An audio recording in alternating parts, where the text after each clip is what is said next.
Weiss We are in the midst of a reassessment of Lewis' artistic legacy in light of his personal fallibilityC.K.s style, which was aimed at toxic masculinity, now risks being seen as one long con. He writes at its best, his comedy was liberal white guilt funneled through a postmodern Lenny Bruce. But his style, which earned him the mantle of comic and was aimed at awkward, hypocritical, toxic masculinity, now risks being seen as one long con, a dishonest, immunizing confessional masquerading as social satire. Or perhaps I'm getting ahead of myself.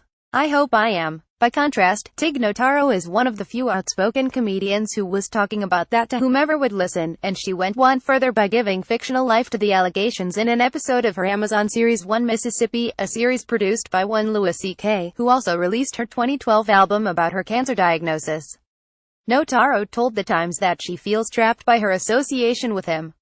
In its reporting on the stand-up's alleged history of self-abuse in front of unconsenting women, The Times notes that Lewis' new film, I Love You, Daddy, features a character who pretends to masturbate at length in front of other people, and other characters who appear to dismiss rumors of UAL predation. Lewis financed, wrote, edited and directed the film, making it something between an auteur's labor of love and a sicko's therapy session with production value. The story is about a father, played by Lewis, trying to stop his underage daughter from sleeping with a much older man, evidently a more ho-hum taboo in an era when evangelical Republican defenders of Roy Moore can liken alleged UAL contact with a 14-year-old to the chaste parentage of the Son of Man. I Love You, Daddy is also, according to The New Yorker's Emily Nussbaum, terrible. That it may be, but we are in the midst of a reassessment of Lewis' artistic legacy in light of his personal fallibility, something normally done after an artist is dead and buried, which I suppose this one is, in a way. HBO has announced that it will not only nix forthcoming projects with him, but erase all his past performances from its on-demand platforms, the Age's equivalent of yanking a dirty old man's books from the library shelves. Yesterday's hilarious set pieces from Louis or the Beacon Theatre will become tomorrow's enemy action. Can we even afford to learn the secret life of pets at this point? Amanda Hess, writing in The Times, argues that the dichotomy between life and art is not only non-existent, it is also dangerous. A proclivity for reprehensible acts is built right into the mythos of the artistic genius, a designation rarely extended to women, she writes, with justification. For one thing, Lewis' material was founded upon a knowing playfulness and interposition of the life-art divide, and he was brutal about himself as a matter of shtick. Bill Cosby sanctimoniously lectured young black men and pretended for years to play the wholesome sitcom Family Man, while allegedly slipping his rape victims Mickeys. Lewis fantasized aloud about poisoning kids with nut allergies and jerking off a New York City subway rat. He didn't ask you to admire him, just the opposite. The temptation during reckonings such as these is to allow criticism to become little more than an exercise in retroactively affirming one's indignation, judgment absent discrimination. Let us now condemn famous men. The extreme corollary and most costly risk of this way of thinking, however, is that only good people can produce good art. If true, all we'd be left with are Harry Potter and Hamilton. One can enjoy Lord Byron's poetry, for instance, without being acquainted with his revolutionary politics, which cost him much of his fortune and all of his life. But many university students learned that the author of Don Juan was mad, bad and dangerous to know for sleeping with his half-sister and treating women in general as either dream objects or playthings.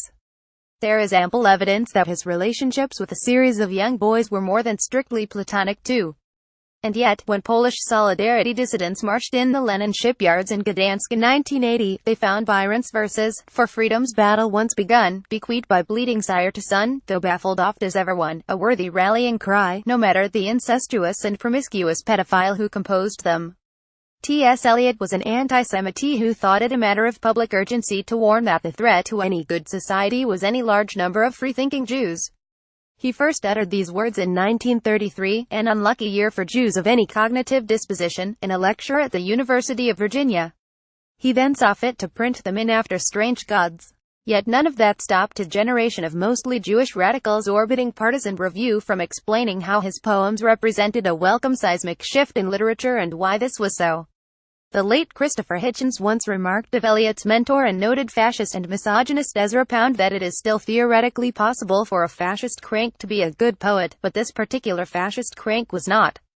In notable contrast, when England's finest post-war poet Philip Larkin died in 1985, and his correspondence and juvenilia filled as they were with casual bigotry and not-so-casual misogyny were published, the ensuing controversy was not about how to reconcile Larkin's personal vices with his creative virtues, but of denying the latter altogether.